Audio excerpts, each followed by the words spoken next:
उत्तर प्रदेश में 6 महीने में प्राथमिक विद्यालयों में शिक्षक भर्ती की बात की जा रही है। स्क्रीन पर आप एक आर्टिकल देख पा रहे होंगे, 6 महीने में होगी नगर क्षेत्रों में शिक्षकों की भर्ती। ये खबर कन्नौज से प्रकाशित हुई है। देखिए, बुनियादी शिक्षा को मजबूत करना सरकार की प्राथमिकता है। 6 माह के अंदर नगर क्षेत्र के सभी प्राइमरी स्कूलों में शिक्षकों की भर्ती की जाएगी। सभी स्कूलों का कायाकल्प योजना के तहत सुंदरीकरण होगा। बेसिक शिक्षा मंत्री से बातचीत कर जल्द ही शिक्षक भर्ती को लेकर के विज्ञापन जारी किया जाएगा। यह बातें बृहस्पतिवार को सरकार के 8 साल पूरे होने पर कलेक्ट्रेट में आयोजित प्रेस वार्ता में समाज कल्याण मंत्री ने कही। उन्होंने बताया कि प्रदेश में वर्तमान सरकार के बाद से कानून व्यवस्था सुदृढ़ हुई है और स्वास्थ्य सेवाओं को विस्तार हुआ है। और ये सभी चीज़ों के अंतर्गत उन्होंने ये दावा किया है कि जो बेसिक शिक्षा मंत्री हैं उनसे बातचीत करके और प्राथमिक विद्यालयों में शिक्षक भर्ती 6 माह के अंदर की जाएगी। अब इस खबर को कितना सीरियस लेना है वो आपके ऊपर है। चलिए बढ़ते हैं अगली खबर की तरफ। एनडीटीवी इंडिया के द्वारा ये दावा किया गया है, आप स्क्रीन पर देख पा रहे होंगे, कि एमपी में अब बेरोजगार जो हैं वो आकांक्षी युवा कहलाएंगे। यहाँ पे मुझे लगता है नाम में थोड़ा सा और सोच विचार करके रखना चाहिए। बेरोजगार युवाओं को आकांक्षी युवा नाम ना दे करके करोड़पति सीधे रख देना चाहिए, जिसके बाद से सरकार कम से कम ये दावा कर सकती है कि देखिए हमारे सरकार में इतने लोग करोड़पति बन चुके हैं। चलिए बढ़ते हैं अगली खबर की तरफ। स्क्रीन पर आप एक आर्टिकल देख पा रहे होंगे, पुलिस में और 28,000 पदों पर भर्ती। जैसा कि आपको ज्ञात होगा, अभी हाल ही में 60,244 पदों पर भर्ती के संदर्भ में फाइनल रिजल्ट जारी किया गया है और उसकी ट्रेनिंग होना प्रस्तावित है। उत्तर प्रदेश राज्य सरकार ने प्रतिबद्धता जाहिर की थी कि हम और 40,000 पुलिस विभाग में भर्तियां करेंगे। उसी के क्रम में कल ट्विटर के माध्यम से जो पुलिस विभाग है उन्होंने ये जानकारी दी है कि 28,000 पदों पर जल्द ही भर्ती प्रक्रिया शुरू की जाएगी और ये प्रक्रिया अप्रैल माह के अंत से प्रारंभ हो सकती है। तो आप सभी इसके लिए तैयार रहिएगा। चलिए बढ़ते हैं अगली खबर की तरफ। जैसा कि आपको ज्ञात होगा, उत्तर प्रदेश में डीएलएड की सेमेस्टर परीक्षाएं प्रस्तावित हैं और इस परीक्षा में 2.25 लाख अभ्यर्थी जो हैं वो सम्मिलित होने जा रहे हैं। सेकेंड सेमेस्टर और फोर्थ सेमेस्टर को मिला करके ये टोटल कैंडिडेट की संख्या है, जहां पर 463 जो परीक्षा केंद्र हैं वो सेकंड सेमेस्टर के और 199 परीक्षा केंद्र जो हैं वो निर्धारित किए गए हैं फोर्थ सेमेस्टर के लिए। और ये जो परीक्षाएं हैं वो 3 पालियों में आयोजित कराई जाएंगी। तो आप सभी सम्मिलित होने वाले परीक्षार्थियों के लिए बहुत बहुत शुभकामनाएं आपकी परीक्षा के लिए। चलिए बढ़ते हैं अब अगली खबर की तरफ। जैसा कि आपको ज्ञात होगा, बीपीएससी टीआरई 3 में ऐसे अभ्यर्थी जिनके सीटेट में मार्क्स 82 नंबर थे उनको होल्ड पर डाल दिया गया था शिक्षा विभाग के द्वारा, ये कहते हुए कि चूंकि सीटेट में जो क्वालिफाइंग मार्क्स होता है वो कैटेगरी वाले अभ्यर्थियों के लिए 55% होता है, यानी कि 150 का 55% अगर आप निकालते हैं तो 82.5 मार्क्स आता है।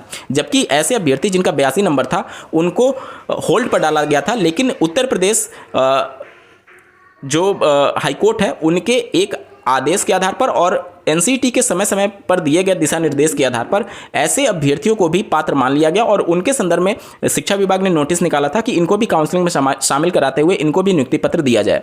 इसके साथ ही साथ ऐसे अभ्यर्थी जो टीआरई 1 और टीआरई 2 से संबंधित थे उसमें भी कुछ कैंडिडेट को होल्ड पर डाला गया था। उनके संदर्भ में 27 मार्च 2025 को ये पत्र निदेशक प्राथमिक शिक्षा के द्वारा सभी जिला शिक्षा पदाधिकारी को जारी किया गया है, जो कि आप अपने स्क्रीन पर देख पा रहे होंगे। विषय देख सकते हैं आप, बीपीएससी टीआरई 1 और टीआरई 2 के वैसे अभ्यर्थी जिन्हें सीटेट में 82 अंक प्राप्त हो उनकी संख्या उपलब्ध कराए जाने के संदर्भ में। देखिए कहा यह गया है कि 7 मार्च 2025 का जो पत्र था बिहार का शिक्षा विभाग का के द्वारा ये स्पष्ट किया गया कि पिछड़ा वर्ग, अत्यंत पिछड़ा वर्ग एवं सामान्य कोटि की महिला उम्मीदवारों को 5% छूट के आलोक में 55% अंकों के आधार पर 150 अंक के विरुद्ध 82.5 अंक के स्थान पर 82 अंक प्राप्त करने वाले शिक्षक को पात्रता परीक्षा में उत्तीर्ण माना गया है। उक्त के आलोक में निर्देश दिया जाता है कि बीपीएससी टीआरई 1 टीआरई 2 में वैसे अभ्यर्थी अनुशंसित अभ्यर्थी जिन्हें सीटेट में 82 अंक प्राप्त हो उनकी संख्या 3 दिन के अंदर विहित प्रपत्र में विवरण उपलब्ध कराना सुनिश्चित करें, ताकि ऐसे अभ्यर्थियों के काउंसलिंग हेतु तिथि निर्धारित किया जा सके। तो 3 दिन के अंदर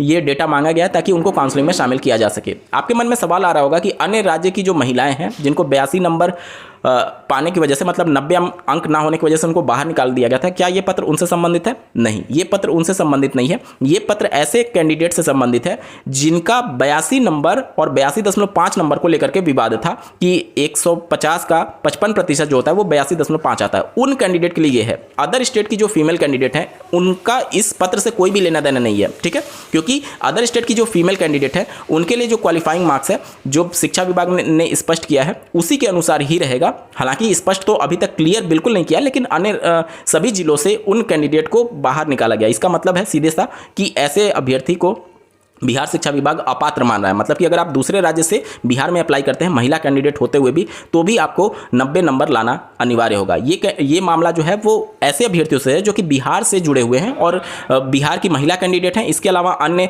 कैटेगरी से बिलोंग करते हैं, और उनके लिए 55% यानी 82 अंक अगर वो पाए हुए थे लेकिन उनको निकाल दिया गया था, होल्ड पर रखा गया था, तो उनके लिए पत्र है, उनकी संख्या जुटाई जा रही है और उनको 3 दिन के अंदर उनका डेटा शिक्षा विभाग को दिया जाएगा और उसके बाद से काउंसलिंग में उनको शामिल किया जाएगा। तो ऐसे सभी अभ्यर्थियों को बहुत बहुत ढेर सारी शुभकामनाएं। चलिए बढ़ते हैं अगली खबर की तरफ। दिनांक 27 मार्च 2025 को बिहार शिक्षा विभाग के निदेशक माध्यमिक शिक्षा के द्वारा सभी जिला शिक्षा पदाधिकारी को एक पत्र लिखा गया है, आप स्क्रीन पर देख पा रहे होंगे, जो कि टीआरई 3 से संबंधित है। बिहार लोक सेवा आयोग के विज्ञापन संख्या 22/2024 द्वारा प्राथमिक से लेकर के उच्च प्राथमिक विद्यालयों के टीआरई 3 के तहत अनुशंसित एवं काउंसलिंग में सफल अभ्यर्थियों के विद्यालय आवंटन हेतु 3 प्रखंड का विकल्प सॉफ्टवेयर के माध्यम से उपलब्ध मतलब कि भरने के संदर्भ में यहाँ पर देख सकते हैं। उपयुक्त विषयक बिहार लोक सेवा आयोग के विज्ञापन संख्या दिशानिर्देश द्वारा प्राथमिक से लेकर के उच्च प्राथमिक विद्यालयों के टीआरई 3 के अनुशंसित एवं काउंसलिंग में सफल अभ्यर्थियों को आवंटित जिलों के विद्यालय आवंटन हेतु 3 प्रखंडों का विकल्प विभाग द्वारा विकसित सॉफ्टवेयर जो कि आप अपने स्क्रीन पर देख पा रहे होंगे पर लिया जाना है। अतः आप सभी को निर्देश दिया जाता है कि अपने जिले के अंतर्गत बिहार लोक सेवा आयोग के विज्ञापन संख्या द्वारा प्राथमिक से लेकर के उच्च प्राथमिक विद्यालयों के टीआरई 3 के तहत अनुशंसित एवं काउंसलिंग में सफल अभ्यर्थियों को विद्यालय आवंटन हेतु 3 प्रखंडों का विकल्प विभाग द्वारा विकसित सॉफ्टवेयर पर भरने हेतु दिनांक 5/4/2025 से लेकर के 12/4/2025 तक निर्देश देना चाहेंगे। उक्त अवधि में जो शिक्षक अभ्यर्थी अपना विकल्प नहीं भरेंगे उनके विद्यालय का आवंटन विभाग के स्तर पर उपलब्ध रिक्ति को देखते हुए आवंटित किया जाएगा। तो जो भी सफल अभ्यर्थी हैं उनके लिए एक तरीके से सॉफ्टवेयर तैयार किया गया, 3 प्रखंड का डेटा आपको देना है कैंडिडेट के लिए। ये अलग अलग जिस भी जिले में आपका हुआ होगा जिला शिक्षा पदाधिकारी के द्वारा अलग अलग नोटिस निकाला जाएगा, ठीक है। तो ये सभी जिला शिक्षा पदाधिकारियों को पत्र लिखा गया है और उसके बाद से जिला शिक्षा पदाधिकारी जो होंगे वो अपने लेवल पर फिर से नोटिस निकालेंगे सभी सफल अभ्यर्थियों के लिए। तो दोस्तों शिक्षा विभाग से जुड़ी ये प्रमुख खबरें आज की प्रमुख खबरें थी। इस वीडियो को देखने के लिए आपका बहुत बहुत धन्यवाद। भगवान करे आपका दिन शुभ हो।